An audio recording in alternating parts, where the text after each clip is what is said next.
ओम साई राम। जैसे कि आप लोग जानते हैं कि कार्तिक महीना जो है वह भगवान का महीना माना जाता है, देवों का महीना माना जाता है। आज गुरुवार है, बाबा का वार है और आज बोलते हैं ना, देवों के देव विष्णु भगवान की भी आराधना आज के दिन की जाती है। तो कल है देव उठनी एकादशी, जिसे हम देव दिवाली भी कहते हैं। उस दिन तुलसी जी का और शालिग्राम भगवान का विवाह किया जाता है। तो उसकी विधि आप लोगों को बतानी थी। मेरे साईं के आदेश से आप लोगों को बताने जा रही हूँ। तुलसी विवाह कैसे करना चाहिए। जैसे हम अपनी बेटी की शादी करते हैं, उसी तरह से माँ तुलसी की शादी करनी चाहिए हमें। लेकिन अगर नहीं कर पाए तो जितना हमारा सामर्थ्य है उस अनुसार किया जाता है। तो चलिए सरल विधि बताती हूँ कि किस तरह से तुलसी जी का और भगवान शालिग्राम का विवाह किया जाता है देवउठनी एकादशी के दिन। पहले 2 पाटला लेना है, यानी कि चौकी जिसे बोलते हो, हमारे मराठी में पाटला बोलते हैं। तो उसे स्थापित कर लीजिए। फिर दाहिनी तरफ उसको अच्छे से साफ़ करके, जिस जगह आपको शादी करवानी है वहाँ पे रंगोली बना लीजिए, मंडप बनाइए। केले के पत्ते से या गन्ने के उससे बनाया जाता है। हमारे यूपी वालों में गन्ने के पेड़ से बनाते हैं। तो 4 या 5 जो है लेकर के गन्ने का पौधा लेके आप लगा सकते हो, या तो नहीं है तो केले के पत्ते से भी आप बना सकते हो मंडप। उसके बाद 2 पाटला आप रखोगे। दाहिनी तरफ तुलसी जी का और बाईं तरफ जो है भगवान शालिग्राम का। पाटले पे लाल कलर का तुलसी माँ का आसन रहेगा और पीले कलर का भगवान शालिग्राम का रहेगा। क्या करना है कि आपको पता है कि जो माँ तुलसी होती हैं उनको बहुत स्वच्छता पसंद होती है। तो पहले हर चीज़ को जो अगल बगल है उसको साफ कर लीजिए।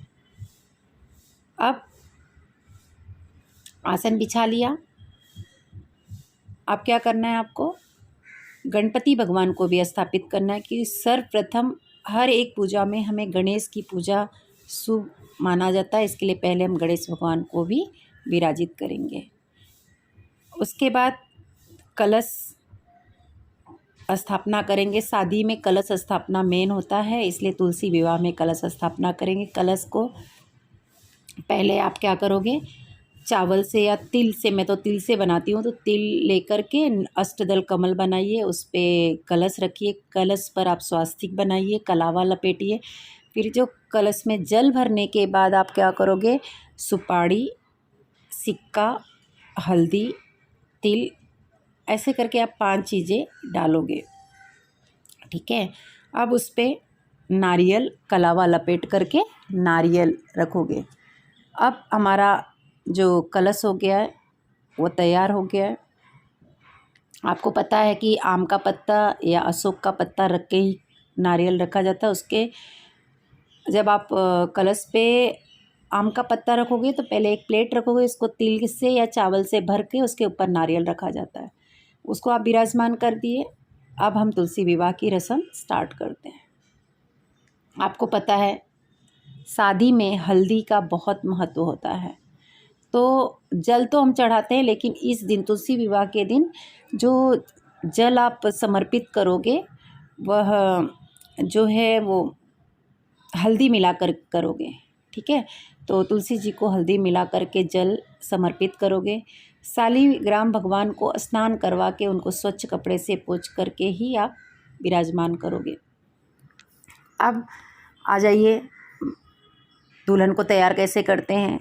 थोड़ा सा हल्दी दूध में डाल के पहले हल्दी की रस्म कर लो, फिर मेहंदी लगा दो, उनका श्रृंगार करो, चुनरी उड़ा दो, मेहंदी लगा दो, बिछुआ पिन्हा दो, पायल है तो पायल पिन्हा दो, चूड़ियाँ, लाल कलर की चूड़ियाँ पिन्हा दो। ऐसे करके बाद आप यहाँ पे आ जाइए। शालिग्राम भगवान को भी दूध वाली जो हल्दी है उसको उनको समर्पण करिए। वस्त्र स्वरूप कलावा पिन्हाइए। ठीक है। इस तरह से आपने कर लिया। अब सभी को आप फूल अर्पण कीजिए। फूल समर्पित किए गणेश भगवान, कलश क्योंकि कलश में सभी देवताओं का वास होता है, तो कलश में और भगवान शालिग्राम को, माता तुलसी जी को, सबको आप फूल चढ़ा दिए।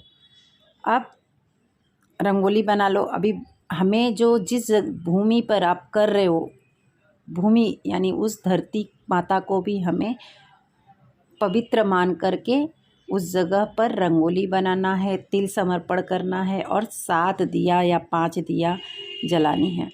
अब आपको 2 वरमाला खरीदनी है। एक आपको पता है कि शादी में वरमाला दूल्हा दुल्हन को पहनाते हैं, तो 2 वरमाला यानी फूल की माला आपको लाना है, एक तुलसी जी के लिए और एक शालिग्राम भगवान के लिए। पहले क्या करोगे, शालिग्राम को छुआ करके आप तुलसी जी को वरमाला पहनाओगे और तुलसी जी को छुआ करके शालिग्राम भगवान को पहनाओगे। आता है गठबंधन। आपको मालूम है गठबंधन होने के बाद जब वरमाला हो जाता है उसके बाद गठबंधन किया जाता है। तो गठबंधन के लिए पीले कलर का गमछा जो रहता है वो शालिग्राम के लिए, और एक चुनरी अलग से, जो चुनरी आपने उड़ाया वो नहीं, एक अलग से चुनरी लेना है। और दोनों जन का गठबंधन करने के लिए थोड़े से फूल, थोड़े से तिल और जो आपके पास है सिक्का स्वरूप में गठबंधन में डाल करके, दक्षिणा जो होता है उसमें बांध करके गठबंधन करके उड़ा दो। उसके बाद क्या करना है, चांदी का सिक्का होता है या चांदी के छल्ले से सिंदूर लगाया जाता है। आप लोग देखे हैं सिंदूर दान जो होता है, गाना गाते हुए आपको चांदी के छल्ले से या चांदी के सिक्के से पहले शालिग्राम को सिंदूर में लगा करके माता तुलसी को आप क्या करोगे, सिंदूर लगाओगे। ठीक है, कैसे लगाया जाता है वो तो आपको मालूम है, 5 बार या 7 बार। वो हो गया, सिंदूर दान हो गया। आप कन्यादान करते हो। आप कन्यादान का जो भी सामान आपने लाया है, बर्तन, कपड़े, पैसे, वो सब जो दूल्हा यानी शालिग्राम को आपको देना है वो हाथ में रखकर समर्पण करके शालिग्राम भगवान पर रख देना, यानी आप उनको दान कर रहे हो, कन्यादान कर रहे हो। तो इस तरह से आपने कर लिया। अब हम ऋतुफल, आपको मालूम है फल चढ़ाया जाता है, पंचमेवा चढ़ाया जाता है, सब चढ़ा दीजिए। और मुंह मीठा करने के लिए आपको मालूम है ना, दही गुड़ का भोग लगाते हैं, तो शालिग्राम को टच करा के तुलसी जी को टच करा के उनको खिला दीजिए। मुंह मीठा करने के लिए मिठाई भी आप यूज़ कर सकते हैं।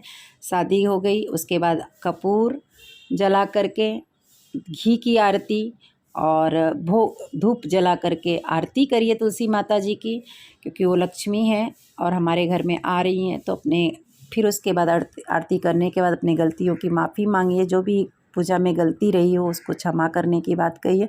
और उसके बाद जो ये सामान है जिस आपने दान दिया है उसको घर में नहीं रखना है, उसको क्या करना है, या तो किसी गरीब लड़की की शादी में दान कर दीजिए या तो किसी पंडित को आपको दान करना है। घर में एक भी दान का सामान रखना नहीं है। और उसके बाद भोग स्वरूप जो आपने चढ़ाया है उसको आस पड़ोस में बांट दीजिए और रखिए। फिर शालिग्राम भगवान को अपने, अगर बाहर से लाए हैं तो आप वहाँ दे दीजिए, नहीं तो आप रखिए। अगर शालिग्राम नहीं भी है तो आप विष्णु भगवान को रख करके शादी कर दीजिए तुलसी जी का। तो मुझे लगता है आप लोगों को यह ज़रूर काम आएगा, पसंद आएगा। वीडियो नहीं बना पाती हूँ समय अभाव के कारण, बस बाबा का आदेश है कि मैं आप लोगों तक अच्छी अच्छी जानकारियाँ भेज सकूँ। तो आप लोग भी इसे पहुँचाइए दूसरों को तक, जिससे फ़ायदा हो और चमत्कार हो आपके जीवन में, इसे अपना करके। जय साईं, श्री साईं।